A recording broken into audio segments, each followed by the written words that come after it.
Dear students, I'm Loveleen Kaur, and in this video lecture, we will be discussing about the poem Daffodils written by William Wordsworth.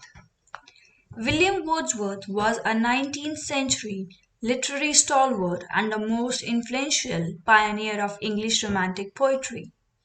The poem Daffodils, or I Wandered Lonely as a Cloud, is one of the loveliest and best known poems of William Wordsworth. The poem was written in the year 1802 and was published in Poems in two volumes in 1807. The very starting of the poem, I Wandered Lonely as a Cloud, informs the poet's profound sentiments of being left alone. It was actually the death of his brother John that led him to loneliness. The poem was thus not a result of imagination, but that of actual visualization.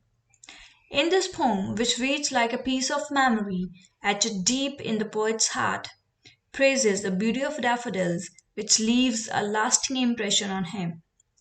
Divided into four stanzas, the poem deals with the subjects of nature and memory, which were close to the hearts of all the Romantic poets. The style of poetic expression, as well as diction, employed by Wordsworth is easy and uncomplicated, bearing a kind of musical eloquence. The four six-line stanza of this poem follow a quatrain couplet rhyme scheme. In this poem, the poet tells us what he observed and experienced while walking through the hills and valleys one day. He was lonely and melancholy. Suddenly, as he passed a lake, he noticed a cluster of yellow daffodils waving in the breeze.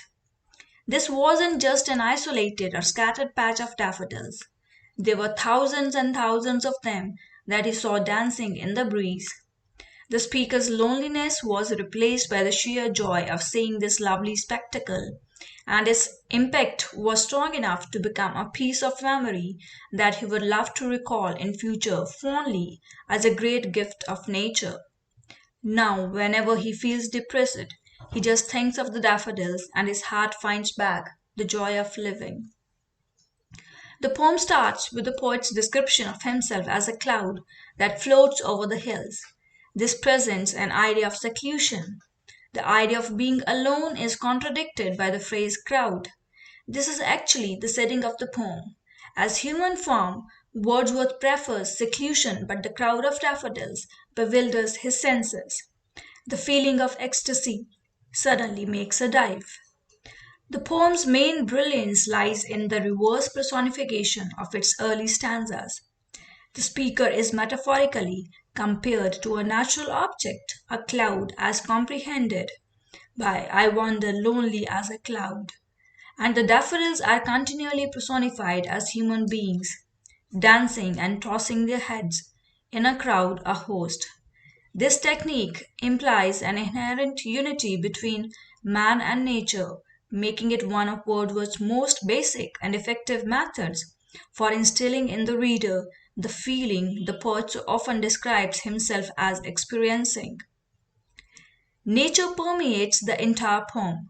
Phrases like a crowd, a host, continuous as the stars, they stretched in never ending lines, 10,000s, saw I at a glance, present deep implications of nature's extensiveness. Daffodils, an everyday found flower, has been portrayed in magical verses and blended with transcendental romanticism that leaves an everlasting mark in the minds of the readers of this poem. Thank you.